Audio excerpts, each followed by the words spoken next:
आमच्या वारकरी संप्रदायाचं भजन आहे महाराज. अरे ज्याला ताल नसावं, ज्याला सूर नसावं, इथं आल्यानंतर जो डोलतो त्याला म्हणतात कीर्तनाचा. असं आहे. हा वन्स मोर घ्यायचं का परत एकदा? नक्की.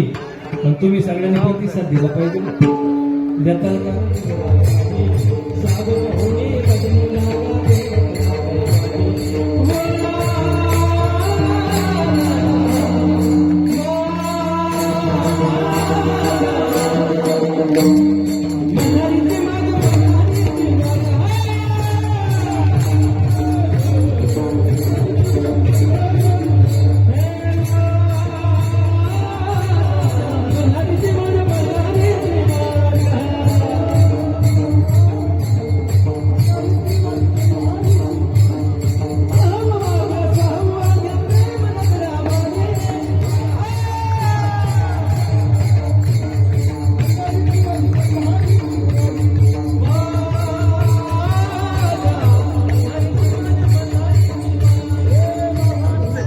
गाणं लावताय गणेश एखादं साऊंड. सगळेजण टाळी वाजूया, हात वर करून, हात वर करून सगळेजण जोरात टाळी वाजूयात. वा, जोरात टाळ्या वाजूया. क्या बात आहे.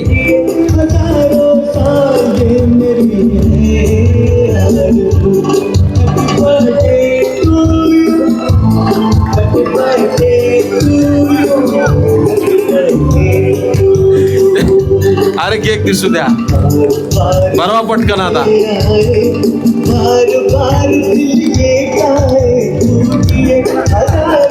ज्यांच्याकडे पाकळ्या नाहीत हात वर करा एकदा सगळ्यांसाठी. जोरात टाळ्या वाजूया मनापासून. Happy birthday to you. Happy birthday. चलो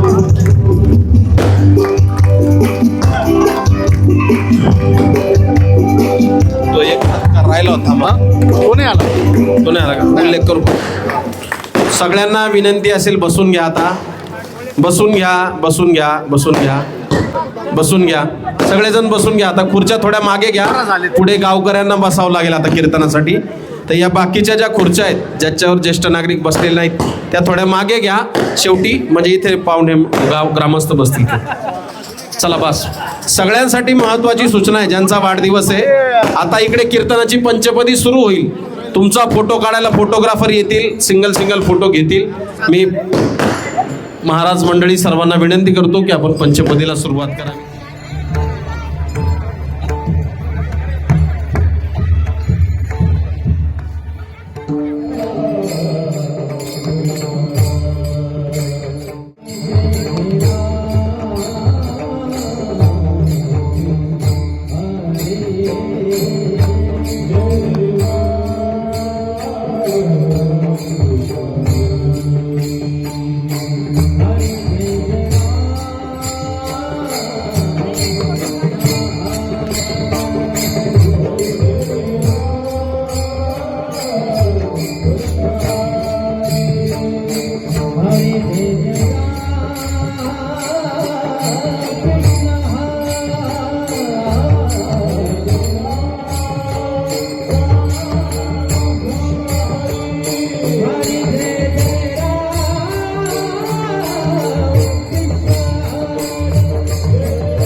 Lord,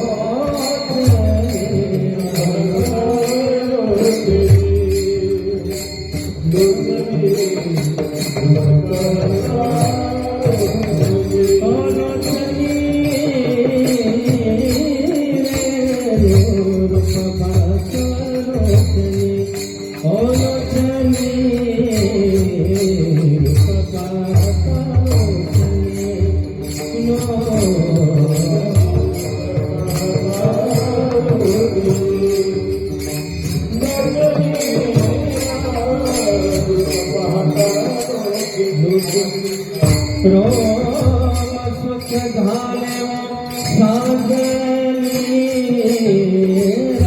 सुख झाले सागणी सागणी विठ्ठल बरबा बरबा विठ्ठल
सर्व सुखा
पंढरी तया माझे दंडवत कपी कुणी हनुमंता शरीर बजराईसे कबळी ब्रह्मांड जो पूछे तया माझे दंडवत कपी कुणी हनुमंता रामरायाच्या सेवका शरण आलो म्हणे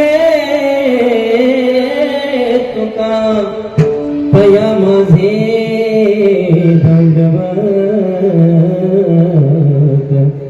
कपी कुणी हनुमंता समचरण सरोजम सांद्र नीलांबुदाबो जगननीत पाणी मौंडन मौंडनानां परम तुलसी मालां कंदरं कैंजनेत्रं सदैधवलहासं विठ्ठलं चिन्तयामि अलङ्कापुरी रम्य सिंहासनस्थं पदाम्भोज तेजस्फुरति प्रदेशं विदिन्द्रादिदेवे सदा स्तोयमानं समाधि समूर्तिं भजे ज्ञानदेवं नमो सद्गुरु तुकया ज्ञानदीपा नमो सद्गुरु सच्चिदानंद रूपा नमो सद्गुरु भक्त कल्याण मूर्ती नमो सद्गुरु भास्करा पूर्ण कीर्ती या कुंदेंदु तुषार हार धवला या शुभ्र वस्त्राधुता या विना वरदौंड मंडित करा या श्वेत पद्मासना या ब्रह्माच्युत शंकर प्रभुतिभिर देवै सदा वंदिता सामा पातु सरस्वती भगवती विशेष जाड्यापा श्री गुरुचरण सरोज रज निज मन मुकुर सुधारी वरण रघुबर विमल जसो जोदायक परिचारी बोधेन तनु जानिके सुमिरो पवन कुमार बल बुद्धि विद्या देवोहि अरभु कलेश विकार मनोजवं मारुततुल्य वेगं जितेन्द्रियं बुद्धिमतां वरिष्ठं वातात्मजं वानरयोधमुख्यं श्रीरामदूतं शरणं प्रपद्ये शरणागतो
सुभटा सेवे लागी सेवक झालो तुमच्या लागलो निज चरणा काम बांध बडी काळ घातला तो डरी तया माझे दंडवत कपी कोळी हनुमंत प्रस्तुत प्राप्त प्रसंगी सेवेकरिता निवडलेला अभंग वैराग राग रसिक देहूचे सुप्रसिद्ध साधू जगद्वंद्य जगद्गुरु श्री संत तुकाराम महाराजांचा चार चरणाचा हनुमंतरायांच्या लौकिक आणि आध्यात्मिक सामर्थ्याचं वर्णन करणारा आणि हनुमंतरायांच्या चरणी शरणागती व्यक्त करणारा अभंग सेवेकरिता निवडलेला आहे.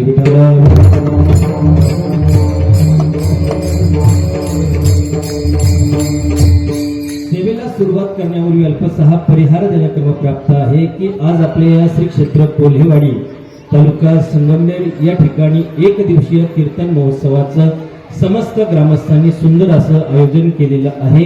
आपला कार्यक्रम हनुमंतरायांच्या जन्मोत्सवानिमित्त त्या दिवशी संपन्न होणार होता, पण भगवंताच्या इच्छेमुळं आपल्याला त्या दिवशी त्या ठिकाणी कार्यक्रम करता आला नाही. पावसाच्या व्यत्ययामुळं कार्यक्रम घेता आला नाही. पण खऱ्या अर्थाने एक गोष्ट बोलतो, तुमच्या अंतःकरणात भगवंताविषयी असणारी श्रद्धा, तुमच्या अंतःकरणात भगवंताविषयी असणारा जो विश्वास आहे ना, तो मात्र नक्कीच दृढ आहे. म्हणून तुम्ही पुन्हा एकदा कार्यक्रमाचं सुंदर असं आयोजन केलेलं आहे. मनापासून तुम्हाला धन्यवाद देईल. कारण त्या दिवशी असं वाटलं होतं कार्यक्रम आपला संपन्न झालाय, आता पुन्हा कार्यक्रमाचं नियोजन होणार नाही असं वाटलं होतं. पण तुम्ही सर्व ग्रामस्थ एकत्रित आले. एकत्रित येऊन सगळ्यांनी अत्यंत गोड अशा कार्यक्रमाचं खऱ्या अर्थाने सुंदर असं नियोजन केलेलं आहे. त्यातील सगळ्यात महत्वाचं, कार्यक्रमामध्ये अत्यंत स्तुत्य आणि सगळ्यांनी त्या ठिकाणी आदर्श घ्यावा असा सुंदर असा तुमचा उपक्रम आहे की गावातील ज्येष्ठ नागरिकांचा अभिष्ट चिंतन सोहळा या कार्यक्रमाच्या माध्यमातून तुम्ही संपन्न करीत आहात. खऱ्या अर्थाने एक गोष्ट बोलू का, अभिष्ट चिंतनाचे कार्यक्रम आता कुठल्याही गावात पाहायला मिळत नाही, कुठल्याही गावात पाहायला मिळत नाही. पण खऱ्या अर्थाने तुम्ही अत्यंत गोड असा कार्यक्रम घडवून आणला महाराज. कारण एक गोष्ट अशी आहे, आणि ज्येष्ठ नागरिकांचा गुणगौरव होणं ही काळाची गरज आहे महाराज. का तर आतापर्यंत ते आपल्या गावासाठी जगले असतील, आतापर्यंत ते आपल्यासाठी त्या ठिकाणी रात्रंदिवस झटले असतील, आपल्यासाठी जर सगळ्या गोष्टी त्यांनी केल्या असतील तर त्यांचं कौतुक करणं ही आमची खऱ्या अर्थाने जबाबदारी आहे, खऱ्या अर्थाने जबाबदारी आहे. आणि ती जबाबदारी तुम्ही यशस्वी पद्धतीने पार पाडलेली आहे महाराज. खरं सांगू का, या ज्येष्ठ नागरिकांकडे जर बघितलं ना महाराज, इतका आनंद वाटतोय. आणि तुम्ही यांचे सगळ्यांचे फक्त चेहरे टिपा महाराज, फक्त चेहऱ्यावरचा तो आनंद आहे ना, अरे कितीही पैसे खर्चले तर असा आनंद त्यांच्या चेहऱ्यावर कोणीच दिला नसताना तो तुम्ही सगळ्या गावातल्या ग्रामस्थांनी दिलाय. ही खऱ्या अर्थाने अभिमानाची बाब आहे. खरं सांगू का, ज्यावेळेस हे ग्रामस्थ इथून कदाचित ज्येष्ठ नागरिक आपल्यातून जातील, माझं वाक्य मनापासून ऐका, ज्या दिवशी हे आपलं गाव सोडून निघून जातील, जात असताना त्यांच्या चेहऱ्यावर आयुष्यभर किती संपत्ती कमवली याचा आनंद आपल्याला पाहता येणार नाही, आयुष्यभर किती जमीन मिळवली याचाही आनंद त्यांच्या चेहऱ्यावर पाहता येणार नाही. पण आयुष्यात त्यांच्या चेहऱ्यावर फक्त एकच आनंद राहील, अरे माझ्या गावातल्या लोकांनी माझं कौतुक केलं होतं, माझ्या गावातल्या लोकांनी माझा गुणगौरव केला होता. तो आनंद घेऊन ते या ठिकाणी गावातून निघून जातील आणि आपल्याला आयुष्यभर त्या ठिकाणी आशीर्वाद देतील, फक्त आशीर्वाद देत राहतील. आणि म्हणून तुम्ही सर्व त्या ठिकाणी कोल्हेवाडी ग्रामस्थांनी सुंदर असं कार्यक्रमाचं आयोजन केलेलं आहे. कार्यक्रमाची सेवा मला ज्यांच्या माध्यमातून प्राप्त झाली असे असणारे आपल्या गावातील बाळासाहेब पाटील कोल्हे असतील, आमचे त्या ठिकाणी सरांचं खुळे सर ज्यावेळेस एकत्रित बसले सगळ्यांनी मला त्या ठिकाणी फोन केला. खुळे सरही कार्यक्रमाच्या माध्यमातून माझ्याशी बोलले आहेत. त्यानंतर पोपटराव पाटील वाळूज आहेत, रवी भाऊ खुळे आहेत. हे 4-5 मंडळी एकत्रित आले आणि त्यांनी कार्यक्रमाची सेवा मला त्या ठिकाणी दिलेली होती. हनुमंतरायांच्या जन्मोत्सवानिमित्त कार्यक्रमाची सेवा होती. पण मी नेहमी सांगत असतो, कार्यक्रमाची सेवा करत असताना कार्यक्रम यशस्वी होणं अपयशी होणं ही आपल्या हातातली गोष्ट नाही. तुलसीदासजी रामायणामध्ये असं वर्णन करतात, हानी लाभ यश अपयश जन्म मरण सब विधिहात. तुलसीदासजी 6 गोष्टी सांगतात, अरे हानी होणं, लाभ होणं, यश येणं, अपयश येणं आणि जन्म आणि मरण या 6 गोष्टी मानवाच्या हातात भगवंताने दिलेल्या नाही. या 6 गोष्टी परमात्म्याने त्याच्या स्वाधीन ठेवलेल्या आहे. आणि म्हणून यशस्वी होत असताना, अपयशी होत असताना लक्षात धरायचं, यशस्वी होणं ही जबाबदारी आमची नाही, अपयशी होत असताना सुद्धा लक्षात धरायचं ही जबाबदारी आमची नाही. जे काही करतोय देवा तुझ्यासाठी करतोय आणि करत असताना ते काम यशस्वीपणे करण्यासाठी तुझा आशीर्वाद माझ्या पाठीमागं ठेव, एवढीच भावना आपण या निमित्ताने करू शकतो. आणि म्हणून या मंडळीच्या माध्यमातून कार्यक्रमाची सेवा मला प्राप्त झाली. कार्यक्रमाला अत्यंत गोड अशी साऊंड सिस्टम आहे, खूप गोड. मनापासून तुम्हाला मनापासून धन्यवाद देतो.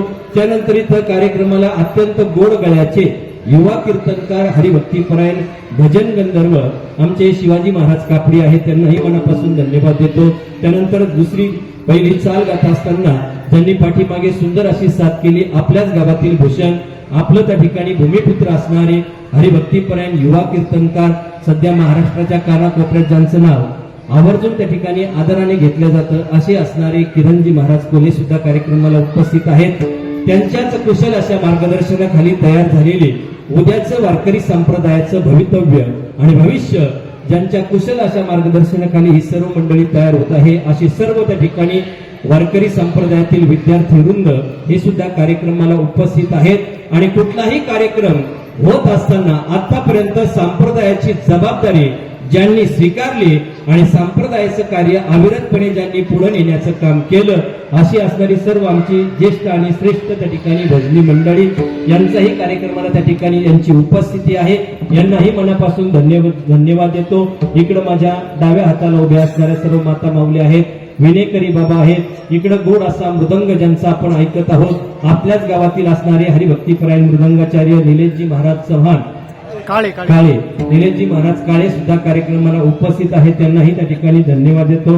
हार्मोनियम वादक गावातीलच आहेत का, बाबांनाही त्या ठिकाणी मनापासून धन्यवाद देतो. इकडं माझ्या उजव्या हाताला गोड मृदंग, महाराष्ट्रामध्ये सध्या जर विचार केला तर नगर जिल्ह्याचा विचार केला तर नगर जिल्ह्यातील 5 नावामध्ये ज्यांचं नाव अग्रगण्य घेतलं जातं असे असणारे गोड हाताचे मृदंगाचार्य विष्णुकंत महाराज, ते सुद्धा कार्यक्रमाला उपस्थित आहेत.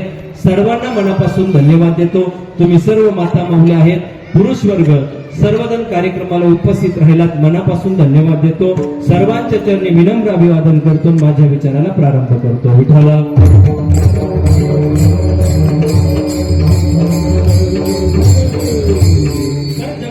तुकाराम महाराज आजच्या अभंगामध्ये हनुमंतरायांच्या लौकिक आणि आध्यात्मिक सामर्थ्याचं वर्णन करून हनुमंतरायांच्या चरणी शरणागती व्यक्त करत आहेत. शरणागती व्यक्त करणारे, दंडवत घालणारे जगद्गुरु तुकोबराय आहे. आणि ज्यांच्या प्रती शरणागती व्यक्त करत आहे, ज्यांच्या प्रती दंडवत घालत आहेत, ते म्हणजे पवनपुत्र हनुमानजी आहेत. महत्वाचा मुद्दा असा आहे, तुकोबरायांच्या जीवनाकडे जर आपण साकल्याने आणि बारकाईने जर बघितलं तर महाराजांच्या जीवनातील त्यांचा विशेष स्वभाव असा आहे. तुकोबराय देव समजून अगदी किडामुंगीच्याही पाया पडताना आपल्याला दिसतील. देव समजून देवाच्याच पाया पडतील, देव म्हणून देवालाच नमस्कार करतील. हा सामान्य क्षुद्र भाव तुकोबरायांच्या अंतःकरणात नाही, तर देव म्हणून किडामुंगीलाही देव म्हणतील, हा विशेष भाव तुकोबरायांच्या जीवनात आहे. संतांनी गोड वर्णन केले. नमस्कारोनी भूते विसरोनी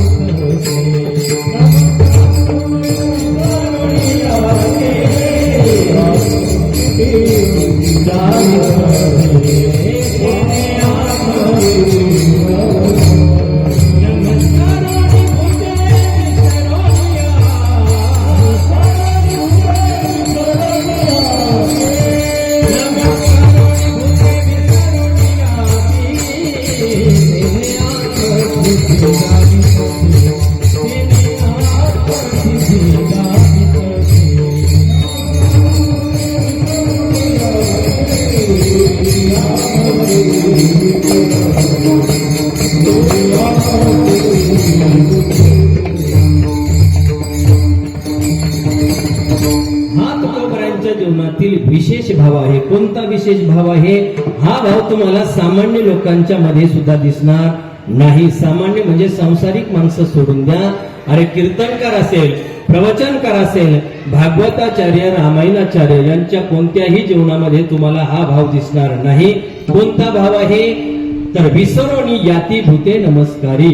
तो कोणत्या जातीत जन्माला आला, तो कोणत्या जातीचा आहे याचा काही एक विचार न करता देव समजून त्याच्या पाया पडतात. हा तुकोबरायांचा विशेष भाव आहे महाराज. विशेष भाव का तर तुकोबरायांना एक गोष्ट अभिप्रेत आहे, या जगतामध्ये परमात्मा सोडून या जगतात मध्ये दुसरं काहीही, तुका म्हणे तुची खरा येर बाबूगा पसारा. तुकोबराय म्हणतात एक परमात्म तत्व सोडून या जगामध्ये तुम्हाला दुसरं काहीही पाहायला मिळणार नाही. जे काही दिसतंय जळी स्थळी काष्टी पाशानी जे काही दिसतंय तो फक्त माझा परमात्मा आहे. विठ्ठल जळी स्थळी बरला रिता ठाव नाही उरला, आजम्या दृष्टीने पाहिला ओ विठ्ठलची विठ्ठल. विठ्ठल म्हणता हरले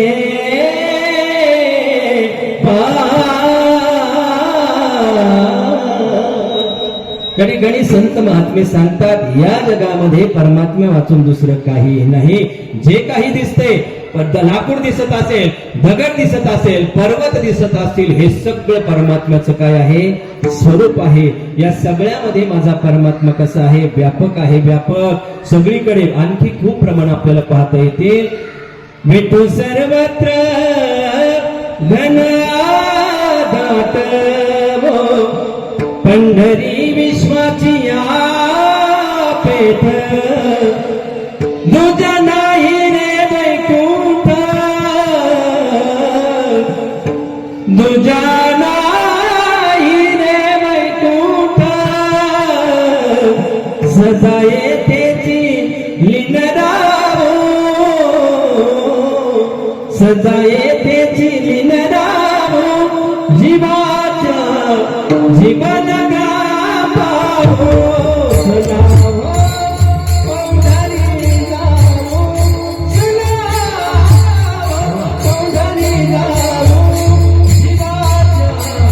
जीवन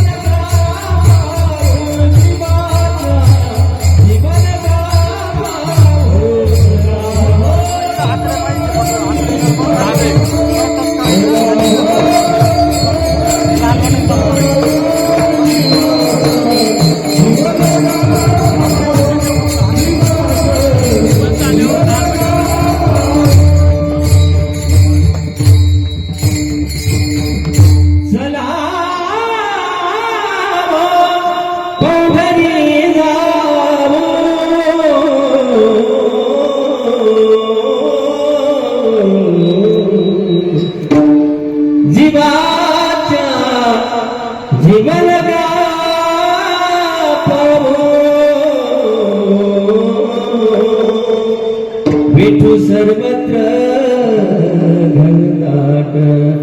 तुकोबराय तुकडोजी महाराजांचं गोड प्रमाण आहे. या जगतामध्ये परमात्मा वाचून दुसरं तुम्हाला काहीही पाहायला मिळणार नाही. सगळीकडे फक्त एक परमात्म तत्व आहे, त्याच्या वाचून या जगतामध्ये दुसरं काहीच नाही. जे काही दिसत आहे हरिरेव जगत आणि जगत एव हरी, फक्त परमात्मा आहे. परमात्मे वाचून या जगतामध्ये दुसरं काहीच नाही. ही अनुभूती संत महात्म्यांच्या ठिकाणी आहे. आणि म्हणून तुकोबरायांचा विशेष भाव काय आहे तर या जगामध्ये जर परमात्मा असेल तर तुकोबराय किडामुंगीच्या सुद्धा पाया पडतात. किडामुंगी म्हणून नाही तर किडामुंगीमध्ये सुद्धा माझा भगवान नटलेला आहे. हा भाव तुकोबरायांच्या अंतकरणामध्ये आहे. मग चला, किडामुंगीला सुद्धा देव समजून तुकोबराय पाया पडतात. पण संतत्वाचा भाव स्वीकारित असताना तुकोबराय म्हणतात, देवा आम्ही कुणालाही संत म्हणायला तयार नाही. आम्ही संत म्हणून कुणालाही नमस्कार करणार नाही. संत म्हणून आम्ही कुणालाही दंडवत घालणार नाही. जोपर्यंत ती व्यक्ती आमच्या परीक्षेमध्ये पास होत नाही तोपर्यंत आम्ही त्याला संत म्हणणार नाही. का तर पारखण्याचं ज्ञान असावं लागतं महाराज. पारखण्याचं ज्ञान कोणतंही जीवन असू द्या, व्यावहारिक जीवन असेल किंवा पारमार्थिक जीवन असेल, दोनही जीवनामध्ये माणसाकडे पारखण्याची दृष्टी असावी लागते महाराज. दृष्टी, पारखण्याचं ज्ञान म्हणजे काय, पारखण्याची नजर, पारखण्याचं ज्ञान, पारखण्याची दृष्टी असावी लागते. ती दृष्टी संत महात्म्यांकडे आहे. म्हणून तुकोबराय म्हणतात, देवा अरे तुका म्हणे आम्ही तेथील पारखी, आम्ही परीक्षक आहोत देवा. कुणाला कशाचं ज्ञान आहे, संतांना त्या ठिकाणी पारखण्याचं ज्ञान आहे महाराज. पारखी आहेत संत महात्मा. तुकोबराय म्हणतात ना, तुका म्हणे माझ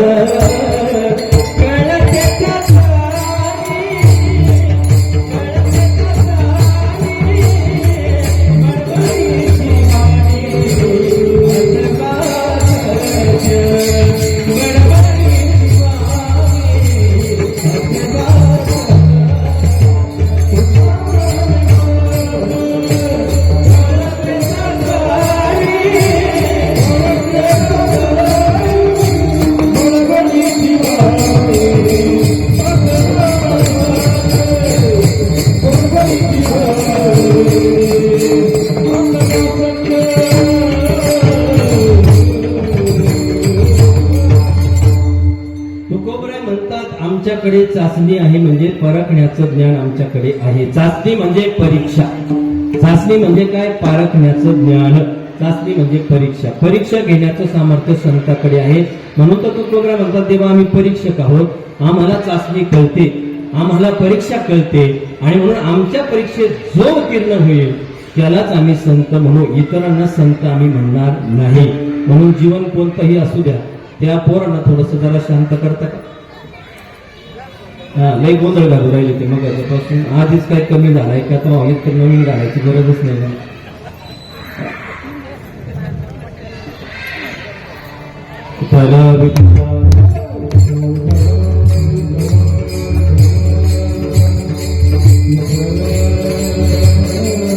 काय म्हटलं? कीर्तन असलं का सगळे असे समोर असलेल्या महिला मंडळी, पुरुष वर्ग, मग जरा कीर्तनाची मजा असते. इथं जरा मला थोडस माझ्या जीवनातलं हे पहिलं कीर्तन आहे की माझ्या समोर असणारे जे श्रोते हे खुर्चीवर बसलेले, काही कट्ट्यावर बसलेले, हा माझ्या जीवनातली पहिला सोहळा आहे. नाही तर आतापर्यंत कीर्तनाची पद्धती आणि कीर्तनाची परंपरा ही समोर बसण्याची आहे. ठीक आहे, एखाद्याला अडचण असेल तर खुर्ची घेतलं तरी काही चुकीचं नसतं. अलीकडे माणसाला व्याधी वाढल्यात, पण काळानुरूप आपण बदललं पाहिजे महाराज. कारण असं कीर्तन आतापर्यंत मी कधी केलं नाही. ज्याला जे खुर्चीवर बसून ऐकलं जातं त्याला व्याख्यान म्हणतात बरं का, त्याला व्याख्यान म्हणतात. कीर्तन म्हणजे हे समोर बसावं लागतं, सगळ्यांनी एक व्हावं लागतं आणि मग एकरूप जिथं सगळेजण ज्या ठिकाणी एकत्र होतात, एकरूप होतात त्याला ते कीर्तन म्हणतात महाराज, त्याला कीर्तन म्हणतात. बरं वाटतं आता तुम्ही सगळे पुढे येऊन बसले की मला जरा बरं वाटायला लागलं. नाही, आता हे ज्येष्ठ नागरिक त्यांची चूक नाही, ती आपल्या संयोजनाचा विषय तो थोडासा नियोजनाचा.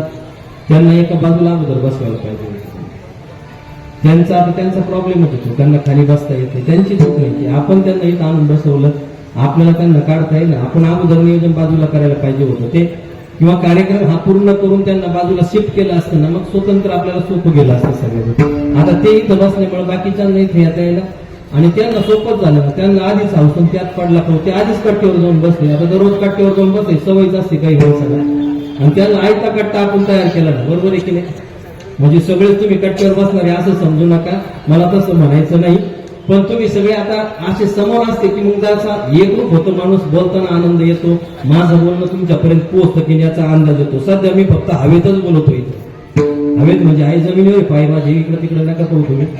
हा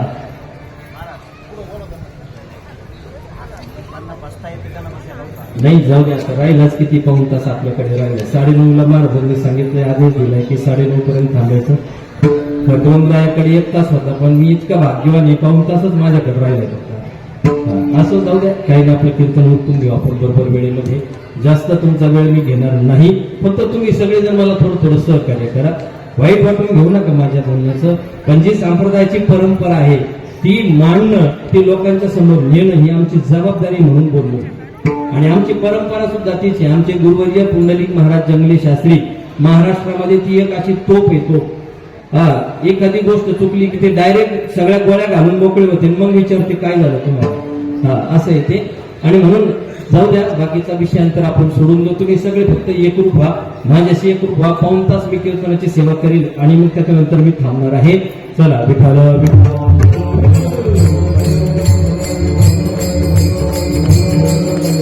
तुका म्हणे मज कळते चाचणी, गडबडीची वाणी अथवा. तुकाराम महाराज म्हणतात आम्हाला चाचणी कळते, आणि व्यवहार असेल किंवा परमार्थ असेल त्यात चाचणी कळली पाहिजे. मला चाचणी म्हणजे परीक्षा, चाचणी म्हणजे ही चाचणी कुठं पाहायला भेटते?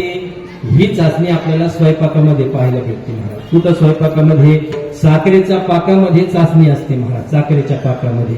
मग गुलाबजामुनचा पाक वेगळा, बेसन पिठाच्या लाडूचा पाक वेगळा, रव्याच्या लाडूचा पाक वेगळा, म्हैसूर पाकाचा त्या ठिकाणी पाक वेगळा. हे सगळे वेगवेगळे पाक असतात महाराज. मग त्याची एक चाचणी असते महाराज, चाचणी.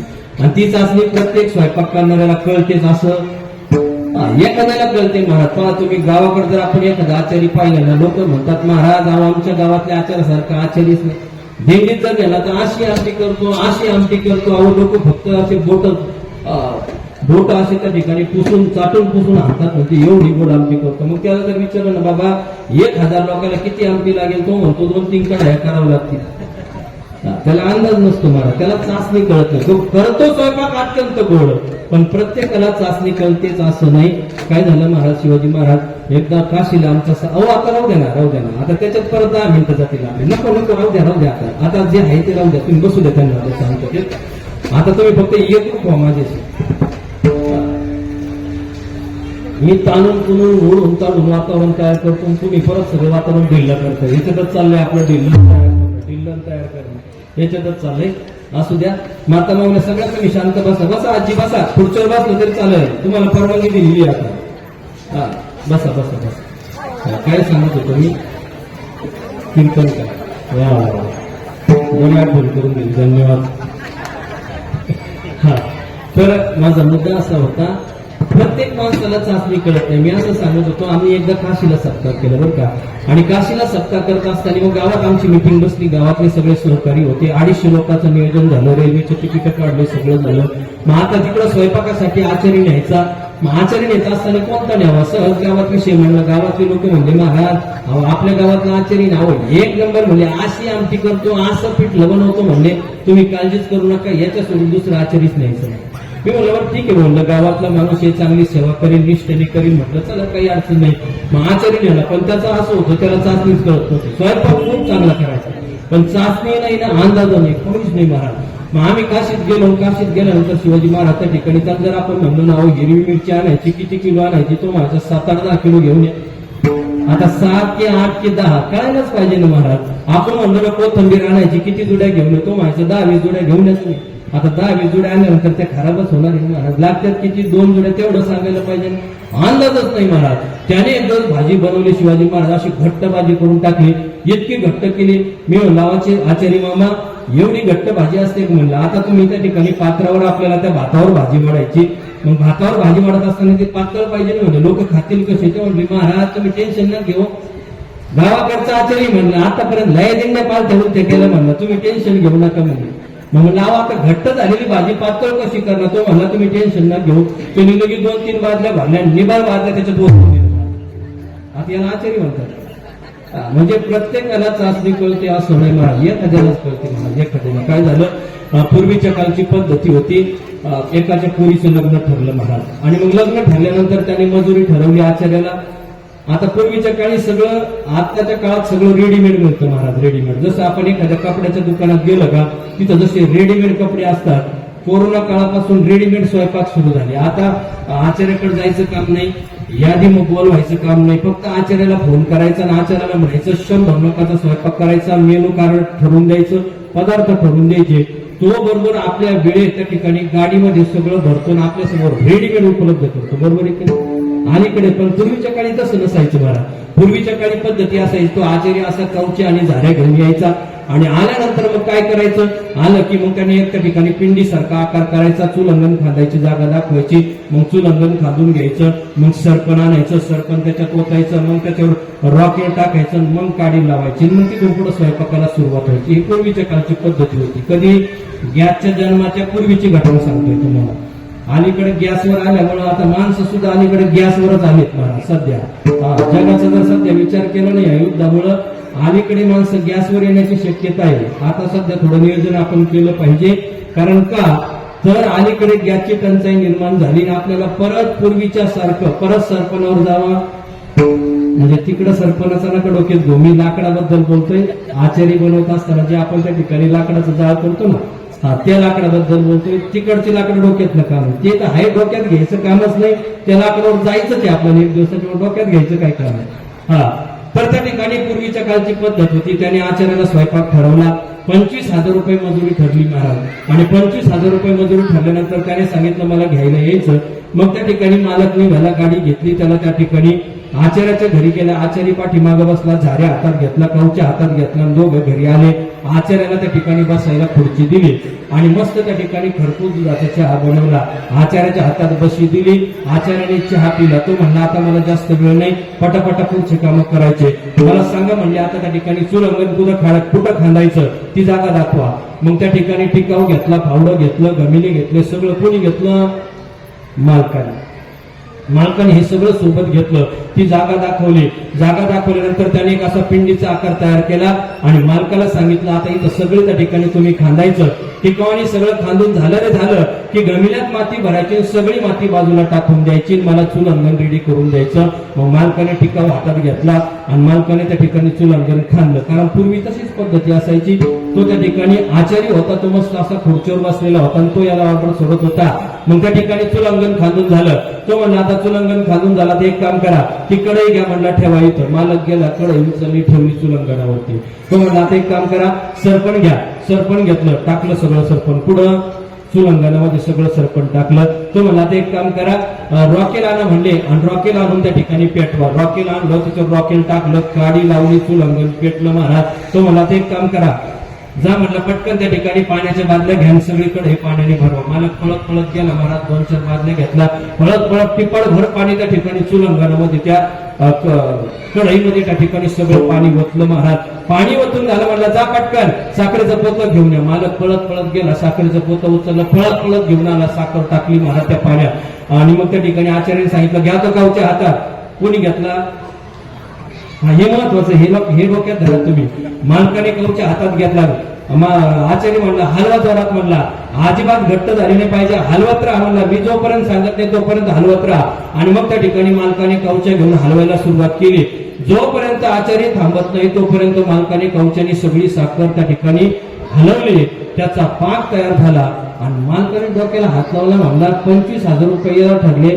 आल्यापासून नुसतं असा कमरोड हात देऊन उभा राहिलाय आणि सगळं सरपण मी वाहिले, कढई मी उचलली, चुलंगण मी खांदलं म्हणला, पाणी मी वाहिलं, सरपण मी पेटवलं म्हणला, कवच्याने साखर मी हलवली म्हणला. आणि याला 25,000 रुपये द्यायचे ते कशाचे? मालकाचं डोकं बिघडलं. मालक म्हणला का रे आल्यापासून पाहतो म्हणला 25,000 रुपये सगळे तुला त्या ठिकाणी ठरले आणि आल्यापासून सगळे काम मी केले, तुला 25,000 द्यायचे कशाचे? तो म्हणला जास्त बोलायचं काम नाही, 25,000 कामाचे नाही, 25,000 चाचणीचे. म्हणला तुला चाचणी जमती का? म्हणला चाचणी जमती का तुला?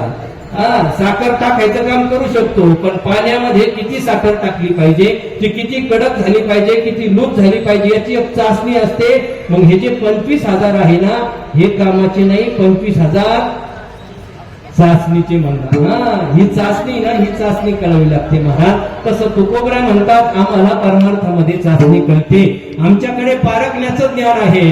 संत म्हणून आम्ही कुणालाही त्या ठिकाणी पाठीमागे जाणार नाही, संत म्हणून कुणाचंही दर्शन घेणार नाही आणि संत म्हणून आम्ही कुणालाही दंडवत घालणार नाही. विठाला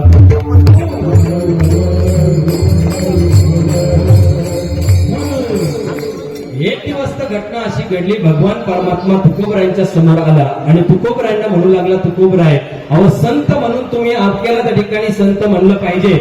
मी सांगतो ना तुम्हाला की तुम्ही त्याला संत म्हणा. तुकोबराय म्हणतात देवा तू कितीही काही मला सांग, माझं तुला काय करायचं ते कर, चांगलं कर वाईट कर, काय करायचं ते कर, पण तू म्हणशील त्याला मी संत म्हणणार. परिमी त्याचे मुखेन म्हणे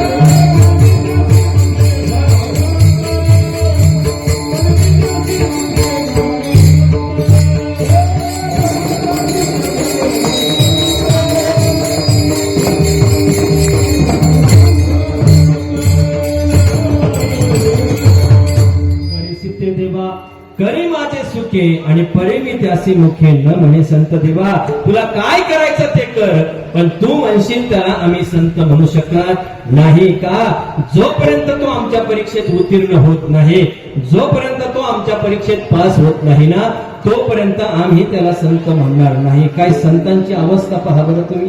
अहो काय तुकोबरांचा सामान्य अधिकार आहे का महाराज. अरे देवाला म्हणावं सामान्य लोकांना नाही.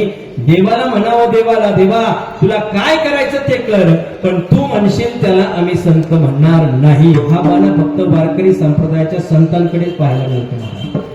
जगात हे धाडस फक्त संतांनीच करावं. जगात ही क्रांती फक्त संतांनी करावी महाराज. आणि हे फक्त जगद्गुरु तुकोबरायांचं म्हणणं आहे असंही नाही. सगळ्या संतांचा हाच बाणा आहे महाराज हाच बाणा. नामदेव महाराजांच्या जीवनातील प्रसंग आपल्याला माहिती आहे.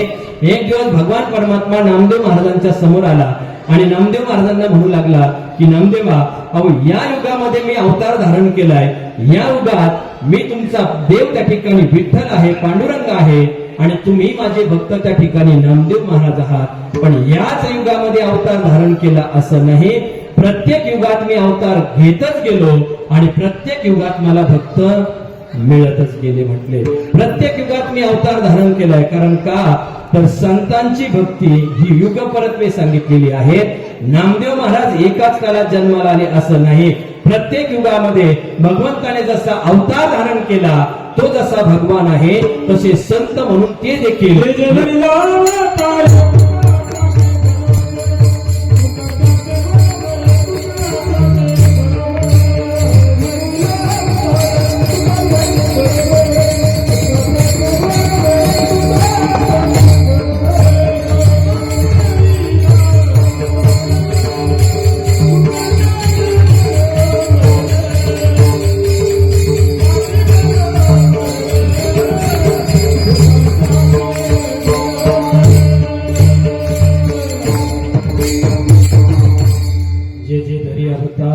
तुका त्याचे बरोबर प्रत्येक युगामध्ये भगवंताने अवतार धारण केला आणि त्या युगामध्ये अनेक प्रकारचे भक्त त्या ठिकाणी होऊन गेले. प्रत्येक युगामध्ये चौयुगाचा भक्त नामा उभा कीर्तनी पाठीमागे डोळे झाकून भीती झाली पाठीमागे डोळे झाकून भीती झाली. चार युगाची भक्ती संत महात्म्यांची आहे. मग नामदेव महाराज त्या ठिकाणी देवाला म्हटले देवा ठीक आहे प्रत्येक युगात तू अवतार धारण केला आणि प्रत्येक युगात भक्त तुला मिळतच गेले पण मला एक सांग कृतयुगामध्ये तू कोणता अवतार धारण केला आणि त्या युगामध्ये तुला भक्त म्हणून कोण मिळाले. तर भगवंताने सांगायला सुरुवात केली की कृतयुगामध्ये माझा अवतार होता नरसिंहाचा आणि मला त्या अवतारामध्ये भक्त मिळाला कोण प्रल्हाद. त्या युगामध्ये त्या ठिकाणी भक्त मिळाला प्रल्हाद. चला पुढे त्रेतायुगामध्ये माझा अवतार होता प्रभू श्रीरामचंद्रांचा आणि त्या अवतारामध्ये मला भक्त मिळाला कोण अंगद. पूर्वी जो प्रल्हाद तोची झाला अंगद तोची उद्धव प्रसिद्ध कृष्ण अवतारी. त्रेतायुगामध्ये मला भक्त मिळाला कोण अंगद. आणि भगवान त्या ठिकाणी नामदेव महाराजांना असं म्हटले की नामदेवा त्रेतायुगामध्ये मला आणखी एक भक्त मिळाला त्या भक्ताचं नाव आहे बिभीषण. बिभीषण नाव ऐकलं महाराज आणि नामदेव महाराजांची तळपायाच्या मस्तकाला गेली आणि नामदेव महाराज कडाडले. महाराज देवा अरे बिभीषणाला भक्त तू म्हण. बिभीषण आमच्या यादीत भक्ताच्या यादीत बसत नाही. बिभीषणाला भक्त तू म्हण तू त्याची जाहिरात कर तू त्याला भक्त म्हण. आमच्या यादीत बिभीषण भक्ताच्या यादीमध्ये येत नाही. आमच्या दृष्टीने तो कसा आहे म्हणती बिभीषणाच्या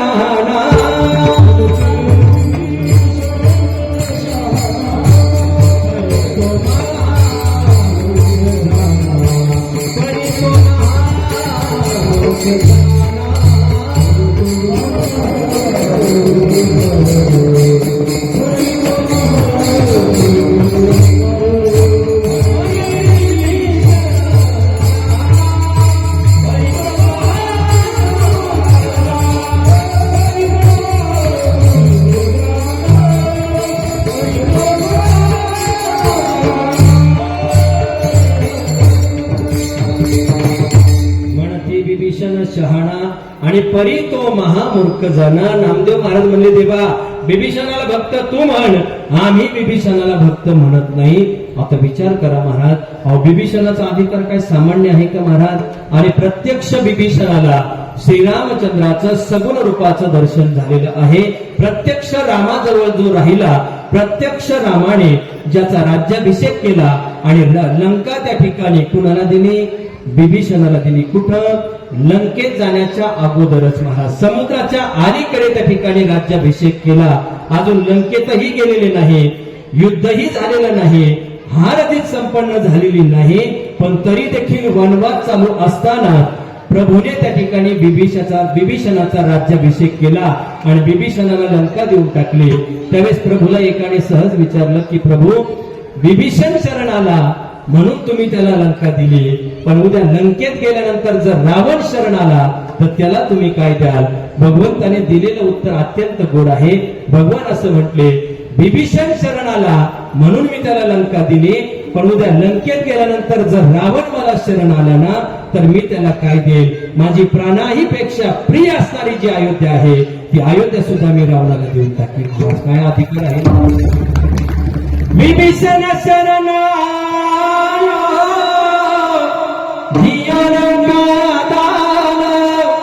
रावण शरण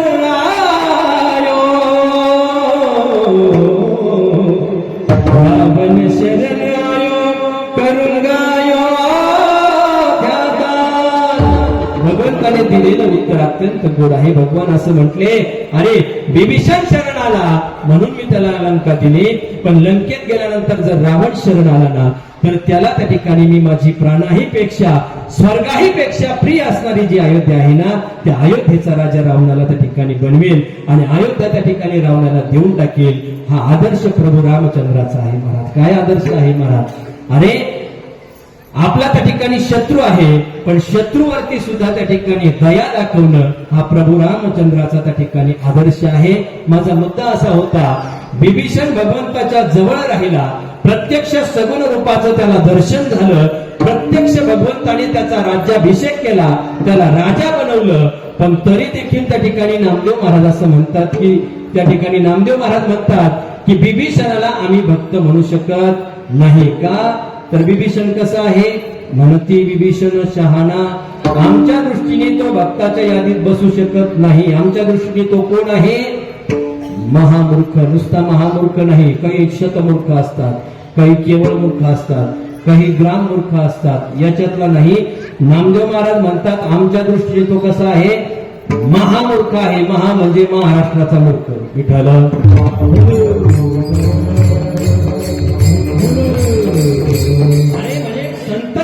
भाव स्वीकारित असताना संतांनी कधीच त्या ठिकाणी विचार केला नाही. संतांनी देवाला सुद्धा सांगितलं की देवा तू म्हणशील त्याला आम्ही संत म्हणणार नाही, आम्ही कुणालाही नमस्कार घालणार नाही, आम्ही कुणालाही दंडवत घालणार नाही. ही अवस्था संतांची आहे. मग अशा महापुरुषार्थी तुकोबरायांनी सुद्धा हनुमंतरायांना या ठिकाणी दंडवत घातलाय. अभंगाचं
कपी हनुमंत. विचार करा, आणि संतत्वाचा भाव स्वीकारित असताना कोणालाही नमस्कार न घालणारे तुकोबराय, कोणालाही दंडवत न घालणारे तुकोबराय, तुकोबरायांसारखा क्रांतदर्शी महात्मा. अरे सगळ्या जगाने त्यांची पूजा करावी सोडून द्या. अरे देवाने सुद्धा देहूला जावं, आणि तुकोबरायांची पूजा करावी असा क्रांतदर्शी महात्मा, असा महापुरुषार्थी महात्मा. पण ते तुकोबराय मात्र हनुमंतरायांच्या समोर दंडवत घालतात. तया माझे दंडवत कपी कुळी हनुमंत. दंडवत घालतात महाराज. दंडवत शब्दाचा अर्थ होतो दंड म्हणजे काठी आणि वत म्हणजे प्रमाणे. काठी प्रमाणे म्हणजे जसं तुकोबरायांचं प्रमाण आहे. दंडवत दंडापरी काही उरी नुरेना. दंडवत घालतात तुकोबराय कशा पद्धतीने, जसं एखादी काठी आहे ना ती जशी राखण खाली पडावी, त्यात कुठलाही अहंकार नाही, कुठलीही भावना नाही, असा अहंकार विरहित जो केला जातो, अहंकार विरहित त्या ठिकाणी जो नमस्कार केला जातो त्याला म्हणतात दंडवत. आणि त्याला एक विशेषण लागलेलं आहे. कोणतं? साष्टांग दंडवत. साष्टांग म्हणजे काय की देवाच्या समोर 8 अंग टेकून जो नमस्कार केला जातो त्याला म्हणतात साष्टांग नमस्कार. साष्टांग म्हणजे काय? साष्टांग शब्दाचा व्युत्पत्ती भाव काय सांगतो? सह अष्ट अंग हा इति साष्टांग. 8 अंग जमिनीला टेकून. 8 अंग म्हणजे कोणते? पायाचे 2 अंगठे, 2 गुडघे, 2 वक्ष, नाक आणि कपाळ हे 8 अंग टेकून संतांच्या समोर किंवा देवाच्या समोर जो केला जातो त्याला म्हणतात साष्टांग दंडवत. असा दंडवत तुकोबराय त्या ठिकाणी हनुमंतरायांच्या चरणी करत आहे. काही सामान्य अधिकार आहे का? मी सांगितलं अरे देवाने त्यांची पूजा करावी असे तुकोबराय हनुमंतरायांच्या समोर दंडवत घालत आहे. महाराज दंडवत नमस्कार घातला नाही. दंडवत तुकोबराय म्हणतात तया माझे दंडवत. माझे म्हणण्यात तुकोबरायांनी बहुवचन केलेलं आहे, एक वचन नाही. महाराज असं म्हटले का तया माझा दंडवत? माझा म्हटले नाही, माझे दंडवत. माझे म्हणण्यात तुकोबरायांनी बहुवचन केलंय. बहुवचन म्हणजे काय तर तुकोबराय म्हणतात तया माझे. माझे म्हणण्यात तुकोबरायांना अपेक्षित आहे सदोदित, सदा सर्व काळ, नेहमी नित्य असा माझा तुझ्या चरणावरती दंडवत आहे.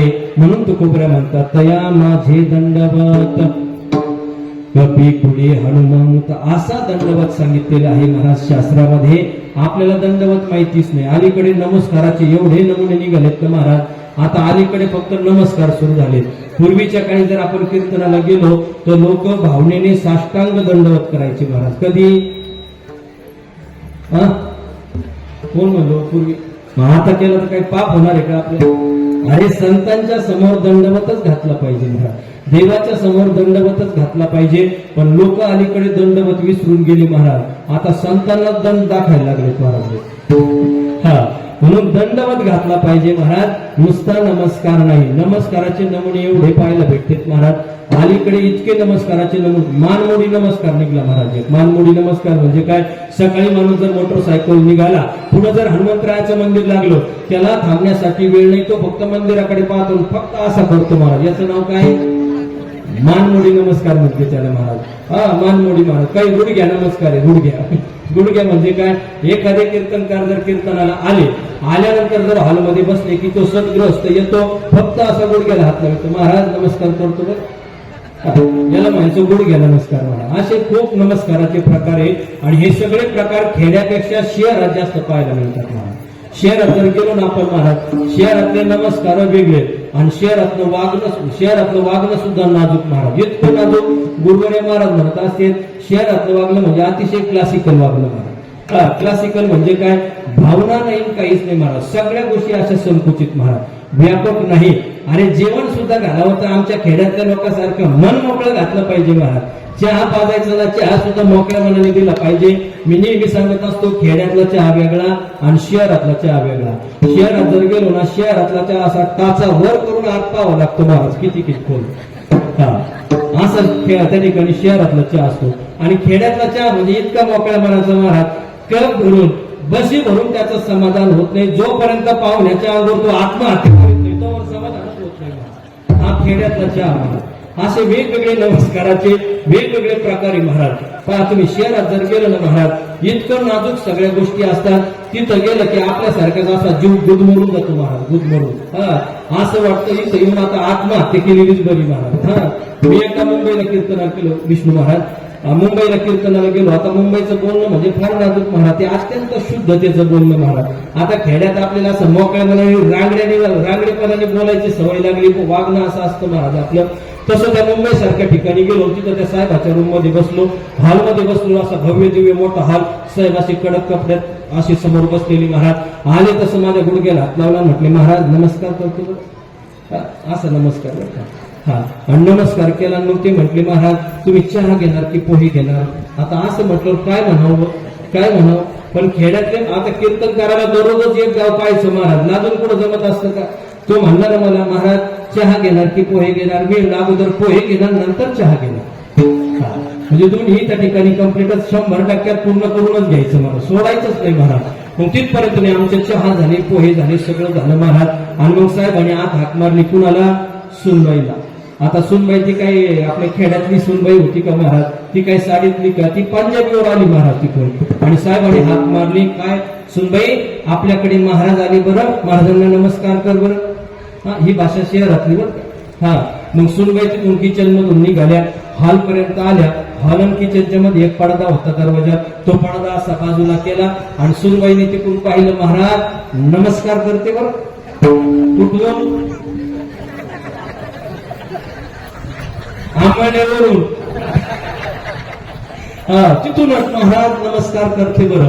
आता अशा नमस्काराला काय आशीर्वाद द्यावा, पण मी एक आशीर्वाद पाठ करून ठेवला. असा नमस्कार केला ना, महाराज नमस्कार करते बरं, मी आशीर्वाद असा पाठ करून ठेवला, बाई मरुस तर जिवंत राहतो.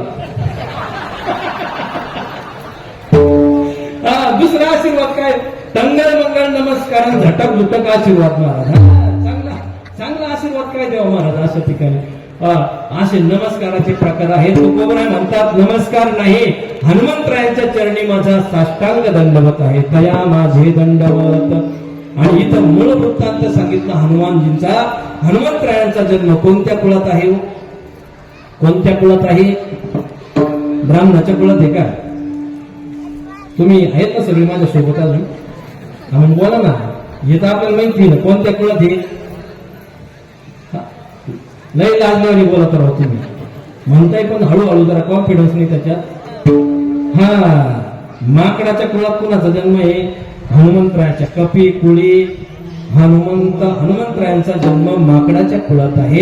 एक गोष्ट अशी आहे बरं का, माणूस हा मोठा ठरला जातो, माणूस हा त्या ठिकाणी मोठा ठरला जातो, तो त्याच्या जन्माने नाही, तो त्याच्या कर्माने.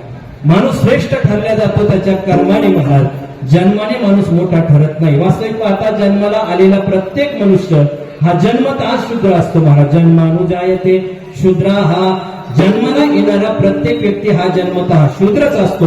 मग असं म्हणायचं काम नाही तो ब्राह्मणाच्या पोटी जन्माला आला, तो कीर्तनकाराच्या पोटी जन्माला आला, तो फार मोठा झाला, हे डोक्यातून काढून फेका. माणूस जन्माने कधीच मोठा ठरत नाही, माणूस पुरुषत्वाने त्या ठिकाणी मोठा ठरतो महाराज, पुरुषार्थाने. एक सुभाषितकार असं म्हणतो, दैवायत्तम कुले जन्म मदायत्तम तू पौरुषम. माणूस जन्माने त्या ठिकाणी मोठा ठरत नाही, माणूस कर्तृत्वाने मोठा ठरतो महाराज, कर्तृत्वाने. पुरुषार्थाने माणूस मोठा ठरतो. विचार करा, हनुमंतरायांचा जन्म कुठं आहे, कपी कुळात आहे. आणि तुकोबरायांच्या गाथेमध्ये असं प्रमाण आहे, तुकोबरा असं म्हणतात, प्रभाते नाम घेऊ नये माकडाचे, तैसे दुर्जनाचे सर्व काळ. हनुमंतराय त्या ठिकाणी असं त्या ठिकाणी तुकोबराय म्हणतात की सकाळी सकाळी माकडाचं नाव सुद्धा घेऊ नये, दिवस सगळा आपला अशुभ जातो. मग अशा अशुभ कुलात हनुमंतरायांचा जन्म आहे.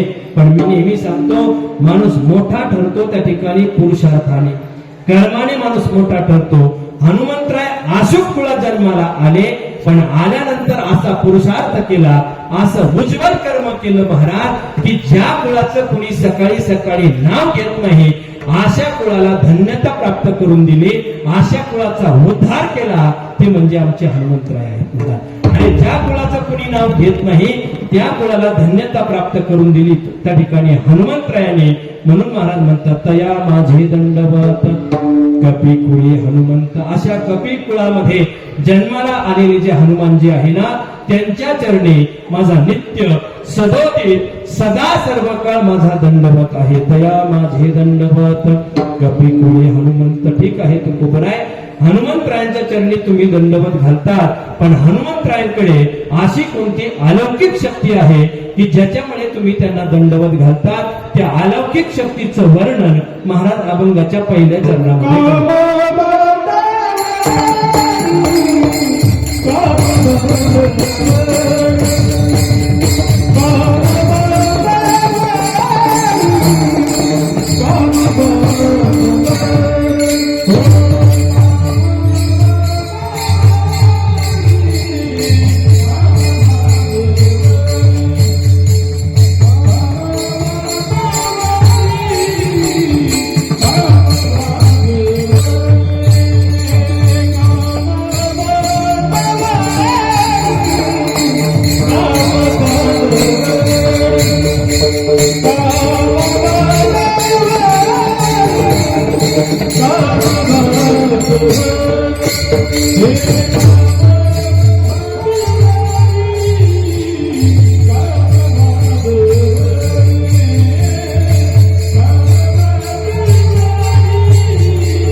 काम बांधवडी काळ घातला तो डरी.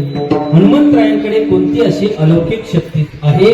त्या अलौकिक शक्तीचं वर्णन महाराजांनी पहिल्या चरणामध्ये केलेलं आहे की कोणती शक्ती आहे? काम बांधवडी, सगळ्यांना त्रस्त करणारा जो काम आहे ना, त्या कामाला ज्यांनी बंदिस्त केलं असे आहेत हनुमंतराय. म्हणून महाराज म्हणतात मी त्यांना दंडवत करतो. दया माझे दंडवत कपी कुळी हनुमंत. काय असतं बरं का, माणसाकडे दोन प्रकारचं बळ असावं लागतं महाराज.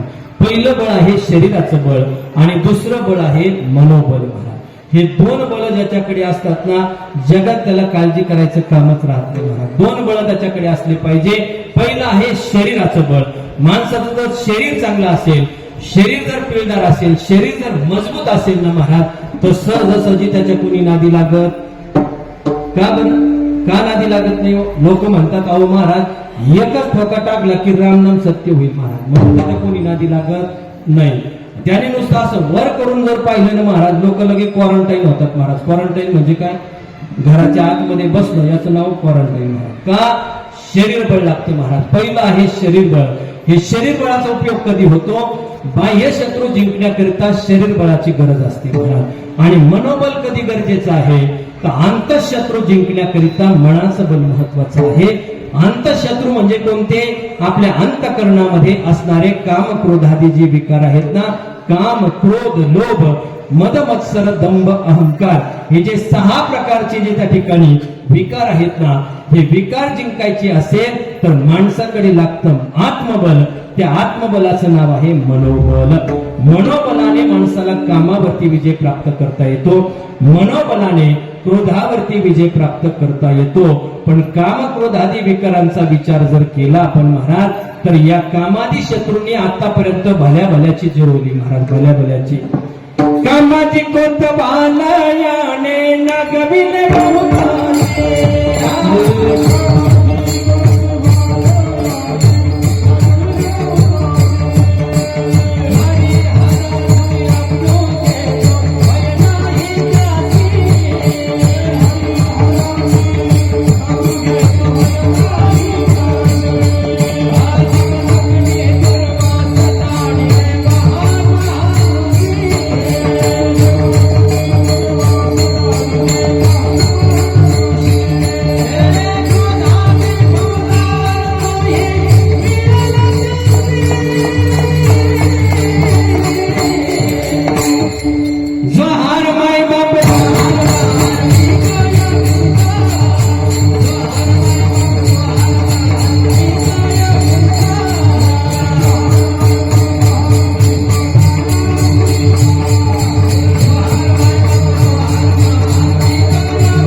दिले बहुतासे, कामादी शत्रूवरती आतापर्यंत कुणालाही विजय प्राप्त करता आला नाही महाराज. आपल्यासारख्याचं नावच घेतलं नाही.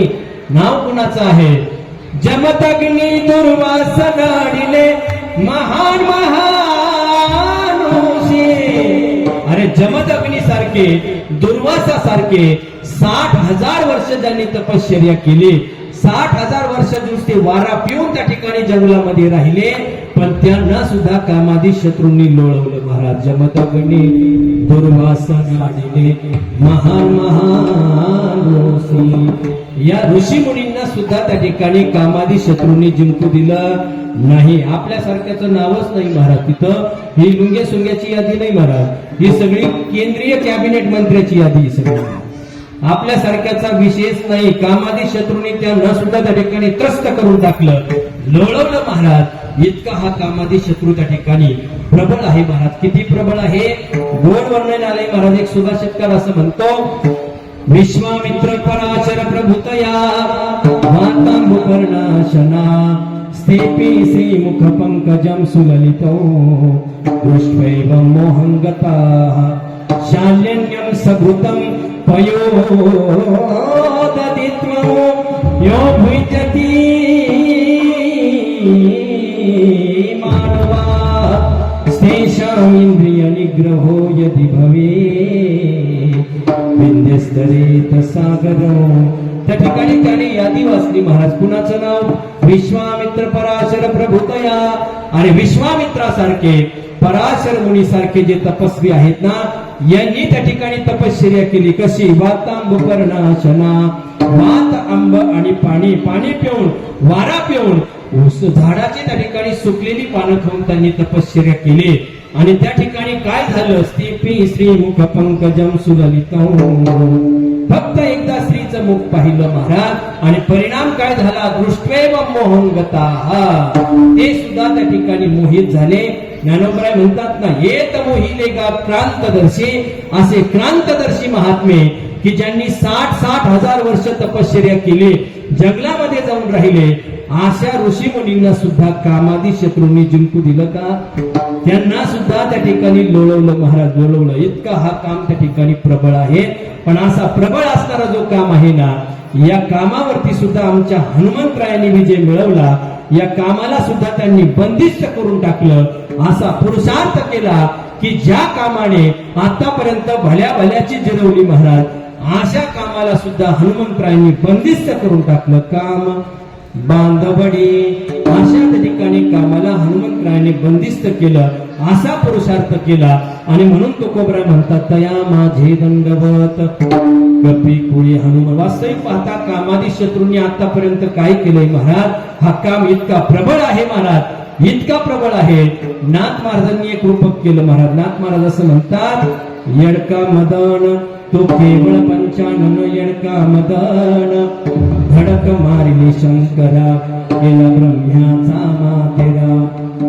इंद्रचंद्र सिद्धार्थ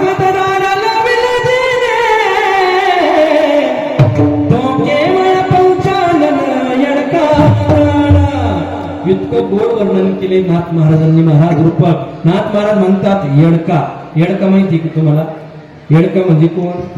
मेंढीचा सुपुत्र, माहिती का? त्याला येडका म्हणतो. जसा जसा मोठा होत जातो ना, त्याला येडका म्हणतात महाराज. मग त्या येडक्याचं एक वैशिष्ट्य महाराज, तो प्रसिद्ध आहे. कशामध्ये? आता बरोबर सांगितलं. कशात प्रसिद्ध आहे तो? धडक मारण्यात प्रसिद्ध आहे महाराज. धडक मारण्यात प्रसिद्ध आहे असं म्हणतात महाराज. त्याचं वर्णन करत असताना, अरे माणसाला त्या ठिकाणी पाडी यात नवल नाही, येडक्याच्या धडकीने तो चिरेबंदी वाड्याच्या भिंती सुद्धा कोसळून टाकतो महाराज. एवढी ताकद आहे. कशात? येडक्यात नाही हो, त्याच्या धडकेत ताकद आहे. येडक्यात नाही ताकद, त्याची धडक अशी महाराज.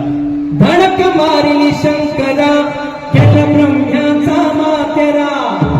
अरे इंद्रचंद्र सिद्धार्थ लाविले देणे, तो केवळ पंचानन येडका मदन. नाथ महाराजांनी एवढं रूपक केलं. तो येडका म्हणजे कोण? पंचानन. पंचानन म्हणजे कशाचं नाव आहे? हे नाव सिंहाचं आहे महाराज. जो वनराज आहे, वनकेसरी आहे, आणि वनाचा जो राजा असतो ना, त्याला पंचानन म्हणतात. मग जसा वनाचा राजा पंचानन आहे, तसा धडकेचा राजा कोण आहे? यडका. आणि तो यडका कोणता सांगितलं? यडका मदन. मदन म्हणजे कोण? काम. असा कामरूपी असणारा जो त्या ठिकाणी मदन आहे, यडका आहे ना, त्याने आतापर्यंत धडक मारली ना, तर भल्या भल्यांची जिरवली महाराज त्याने. कामादी शत्रू इतके प्रबळ आहेत ना महाराज. इंद्र चंद्र को क्या क्या भया सबको मालूम है जी. इंद्र चंद्र को क्या क्या भया सबको मालूम है जी. नारद की तो बनी नारद तीनों मतवाले. नारद की तो बनी नारद तीनों मतवाले. जब काज बड़ा कावे उठा जाने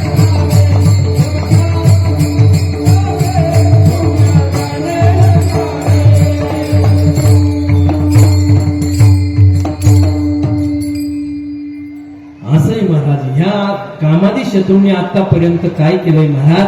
भल्या भल्याची जिरवली. मी सांगितलं आपलं नाव नाही, जमदग्नी दुर्वास, नाडिले महान महान ऋषी. पण असा प्रबळ असणारा जो काम आहे, या कामाला सुद्धा ज्याने त्या ठिकाणी हरवलं, असे कोण आहे? असे महापुरुषार्थी, असा क्रांतदर्शी महात्मे जर कोण असतील, ते हनुमंतराय आहेत. हनुमंतरायाने कामादी शत्रूवरती विजय प्राप्त केला. या कामाला त्यांनी बंदिस्त करून टाकलं महाराज. काम बांधवडी. पहिला पुरुषार्थ केला, कामाला बंदिस्त केलं. आणि दुसरा पुरुषार्थ केला, काळ घातला तो डरी. की सगळ्या जगाला ज्याची भीती आहे, असा जो कळी काळ आहे ना, या कळी काळाने आतापर्यंत कुणाला सोडलं का? 9 भी मर गए, 10 भी मर गए सहस्राची. 33 कोटी देवता मर गए, पड़े काल की फांसी जमका. अजब तड़ा गावे तो क्या जाने लड़कावे. जमका अजब तड़ा गावे तो क्या जाने लड़कावे. वर्णन आले महाराज.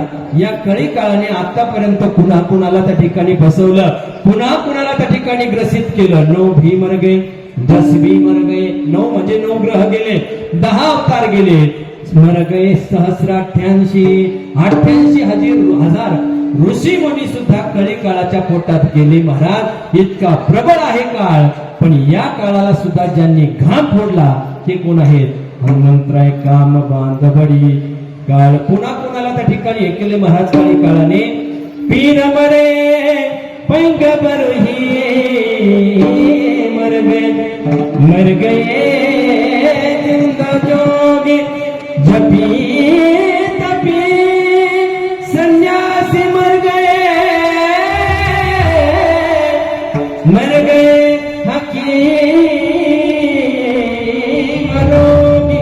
मर गए हकीम रोगी. पीर मरे पैगंबर ही मर गए. आतापर्यंत आणि भगवंताचे 10 अवतार झाले, ते सुद्धा जर काळाच्या पोटात गेले असतील. इतका हा प्रबळ आहे कोण? काम आहे तो सुद्धा प्रबळ आहे. आणि दुसरा पुरुषार्थ म्हणजे काय? तो कळी काळ. या कळी काळाने कुणाला सोडलंय का आतापर्यंत? कुणालाच सोडलं नाही महाराज. मग जर देवाला सोडलं नसेल तर आमच्या सारख्याची काय कथा आहे महाराज? आमच्याकडे कोणती सत्ता नाही. आमच्याकडे सुद्धा कोणती सत्ता ना जन्माची सत्ता आहे ना मृत्यूची सत्ता आहे. हा कळी काळ इतका प्रबळ आहे महाराज. म्हणून संतांनी आपल्याला किती ठिकाणी सावध केलं महाराज, की काळ तुमच्या जवळ येणार आहे, कधी घाला घालेल याचा भरवसा नाही. म्हणून नाथ महाराजांनी रूपक केलं महाराज. मस्त थोडं बसा. नाथ महाराज असं म्हणले, अरे भल्या भल्यांना कळी काळाने सोडलं नाही. मग आमच्यासारख्या माणसाची काय कथा आहे? आपल्यालाही कधीतरी तो घ्यायला येणार आहे, आम्हालाही कधीतरी घेऊन जाणार आहे. असा कोण आहे? तो म्हणजे काळ. आणि नाथ महाराज असं म्हणले, तुम्ही जर आता सुधारून घेतलं नाही, तुम्ही जर तुमचा उत्कर्ष करून घेतला नाही, आमचं सांगायचं काम आहे, ऐकायचं की नाही हे तुम्ही ठरवा महाराज. हे तरी नाही का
मी परत वाजविलंय यांना असं वाटत होतं संपूच नाही की पण तुम्ही आनंद नाही घेतला राव. मला असं वाटतं तुम्ही उठताना हे असं कचून नाचताना पण तुम्ही थोडस जरा कंजूसपणा केला आहे की हे तर महाराज आमच्या वारकरी संप्रदायाचं भजन आहे महाराज. अरे ज्याला ताल नसावं ज्याला सूर नसावं इथं आल्यानंतर जो बोलतो त्याला म्हणतात कीर्तनाचा असं हा वन्स मोर घ्यायचं का परत एकदा नक्की पण तुम्ही सगळ्यांनी प्रतिसाद दिला पाहिजे देताल का मध्ये पाठिंबा काढून घेणार नाही तुम्ही नाही सरकार पाडलेत आतापर्यंत महाराष्ट्रात सगळ्यात मोठी क्रांती संगमनेरकरांनी पहिली केली हा घेतात का नको आता घेऊ का नको घ्यायचा का नको याचं वातावरण तयार करावं लागतं मला.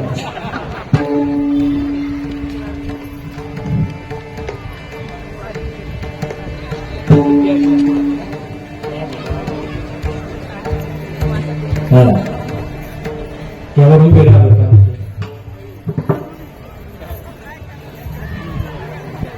हे तरी नाही का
लटकते बोलू आम्ही वर्तमान खोटे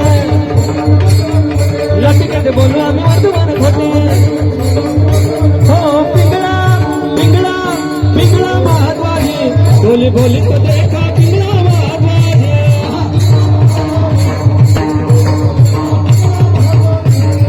पिंगळा महाद्वारी बोली बोली तो देखा पिंगळा महाद्वारी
मल्हारीचे मल्हारीचे मल्हारीचे माझ्या मल्हारी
कोलीवाडी आता कोलीवाडी राहिली नाही.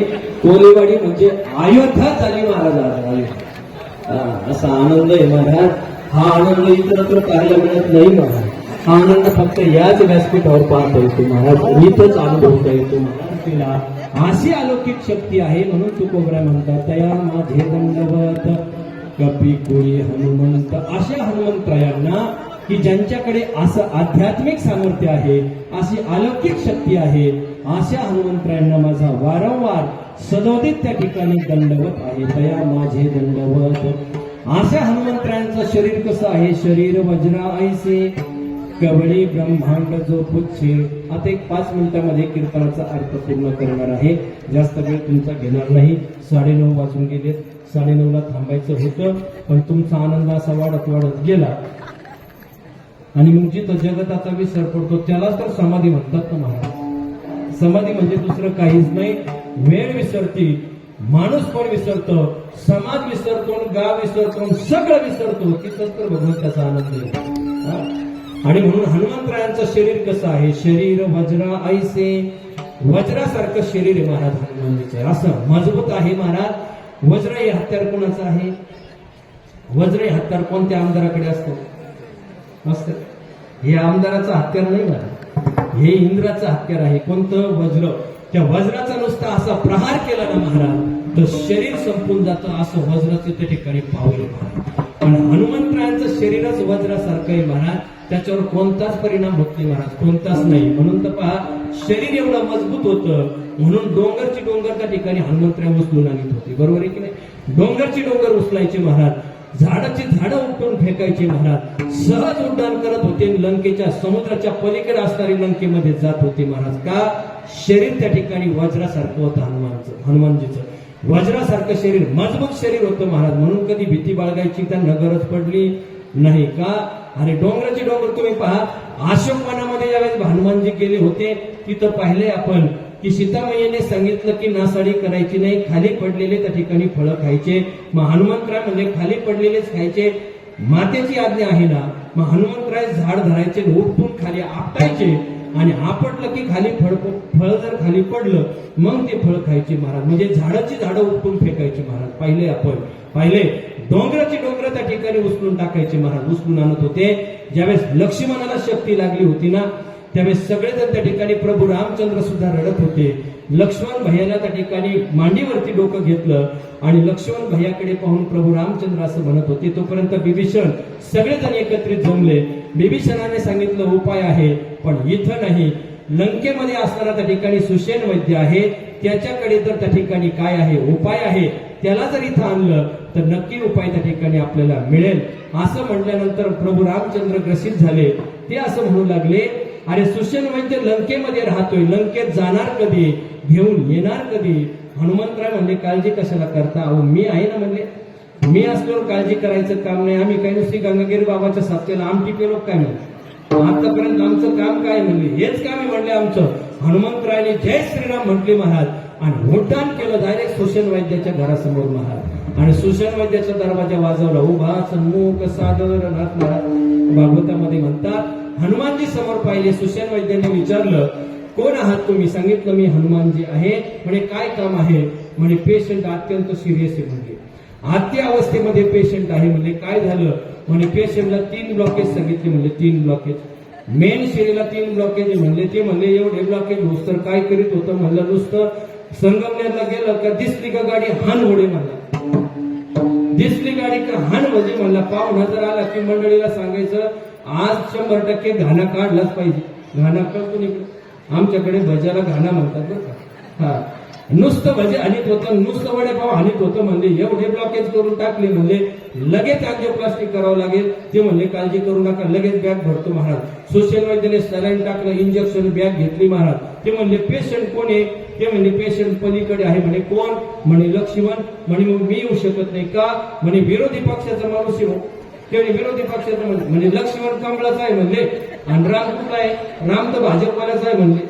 काँग्रेस राष्ट्रवादीचं काही काम आहे का म्हणले इथं, आम्ही येऊ शकत नाही. हनुमानजीने मग त्या ठिकाणी काय दाखवलं महाराज, गदा दाखवली. हनुमानजी म्हणले काळजी करू नको, तू जर आता आला नाही तर तुला ईडीची नोटीसच पाठवतो म्हणले.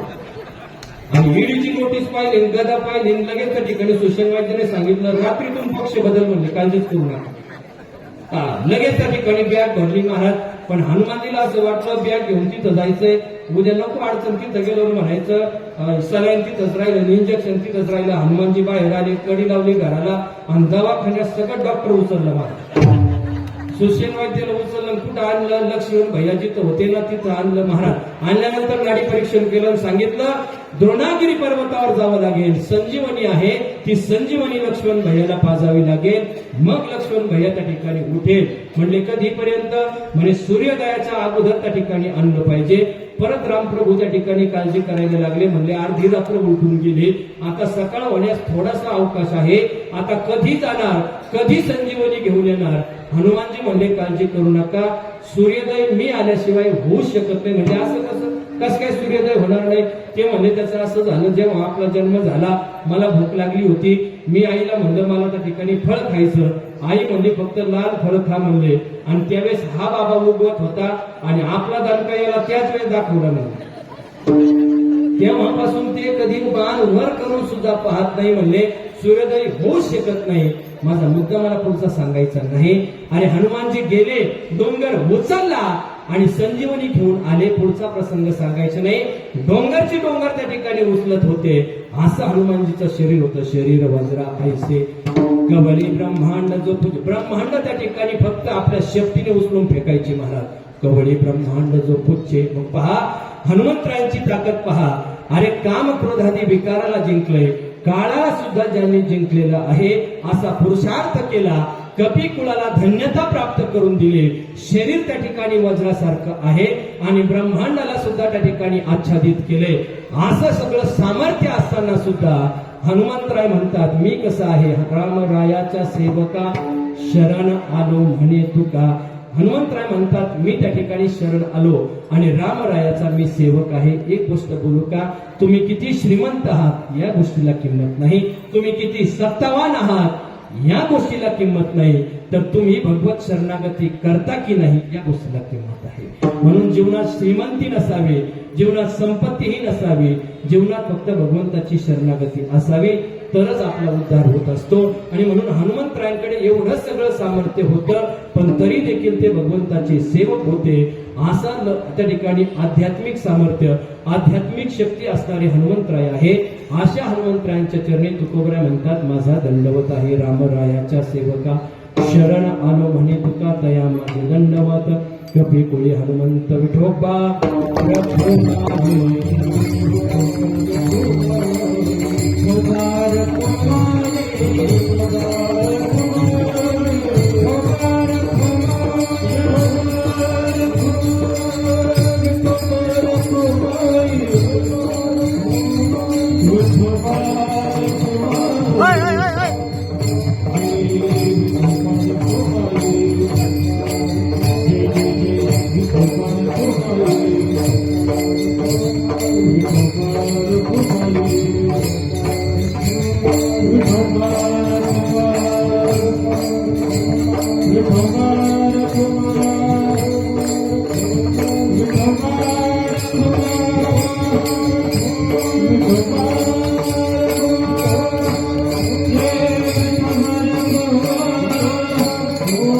भगवान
विठ्ठलाच्या सेवका शरण आलो म्हणे तुका, दया माझे दंडवत कपी कोळी हनुमंत.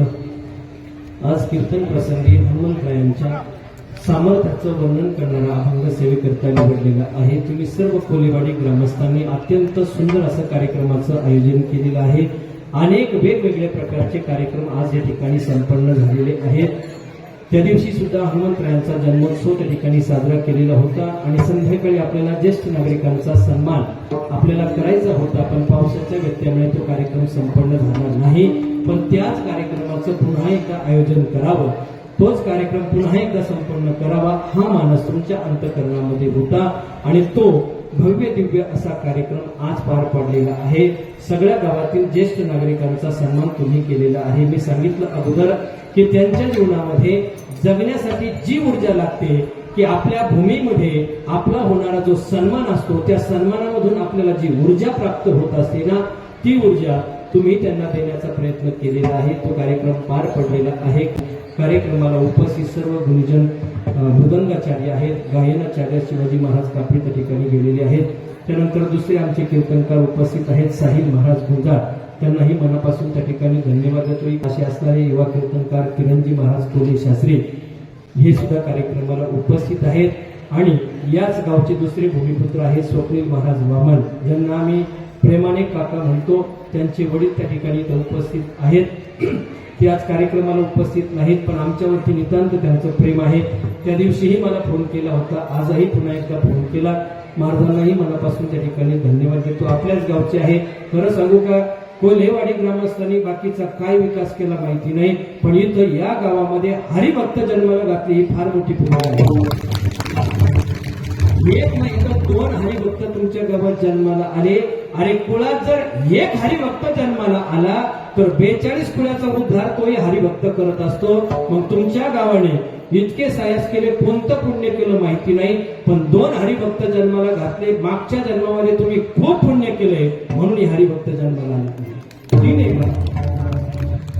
हा साहिल महाराज पण आहेत. अरे 1 नाही 2 नाही तर 3 तुमचा पुरुषार्थ आहे महाराज. जसं मी हनुमानजीचा पुरुषार्थ सांगितला ना, तर तुम्ही सुद्धा हरिभक्त जन्माला घातले हा तुमच्या जीवनातील पुरुषार्थ आहे. म्हणून फार मोठं पुण्य तुमच्या जीवनात तुम्ही केलंय. मृदंगाचार्य येते, मी कीर्तनकार म्हणत होतो, पण तेही त्या ठिकाणी आहेत. मनापासून त्यांनाही धन्यवाद देतो. तेव्हा मला प्राप्त झाले असे असणारे आमचे बाळासाहेब पाटील कोले आहेत. त्यानंतर आमचे सर आहेत. हे 4-5 मंडळींनी मला फोन केला, कार्यक्रमाची सेवा दिली. आणि अन्नदानाची आजची जी पंगत आहे ते उल्हास बंडोपंत दिघे यांची या ठिकाणी अन्नदानाची पंगत आहे. तर सांगितलं की ज्यावेळेस आम्ही फोन केला असा कार्यक्रम करायचा आहे, तुम्ही ज्यावेळेस नियोजन करत असताना विषय ठरला की ज्येष्ठ नागरिकांचा सन्मान करायचा, भव्य दिव्य पंगत करायची, तर त्यांनी सगळ्या पंक्तीचा खर्च त्या ठिकाणी सहजपणे उचलला आणि आपल्याला पंगत दिली. आणि म्हणून हनुमानजीची कृपा त्यांच्यावरती व्हावी असं या ठिकाणी मनापासून त्यांना धन्यवाद देतो. आणि गोड असं ज्यांचं त्या ठिकाणी युट्यूब चॅनल आहे का आपलं न्यूज का, हा पत्रकार आहे, ते सुद्धा वेळात वेळ काढून या ठिकाणी कार्यक्रमाला उपस्थित राहिले. 2 तास म्हणण्यापेक्षा मग असे सुद्धा होते ते 4 तासापासून त्या ठिकाणी आपल्याला सेवा दिलेली आहे. तुम्हालाही मनापासून धन्यवाद देतो. सिस्टीमवाल्यांनाही अत्यंत गोड असा साऊंड आहे, त्यांनाही मनापासून धन्यवाद देतो. सर्व टाळकऱ्यांना मनापासून धन्यवाद देतो. तुम्ही सर्व ग्रामस्थ मंडळी, तुम्हाला सगळ्यांना मनापासून धन्यवाद देतो.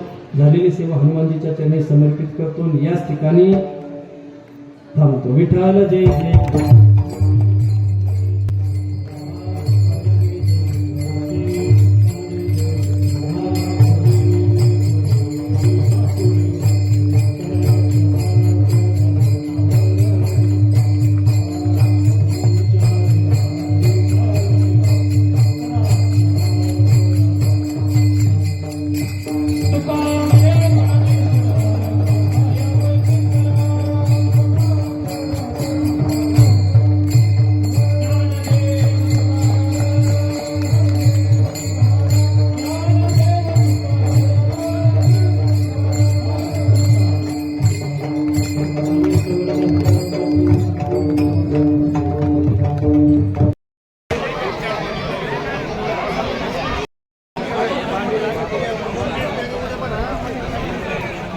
गोव्यातून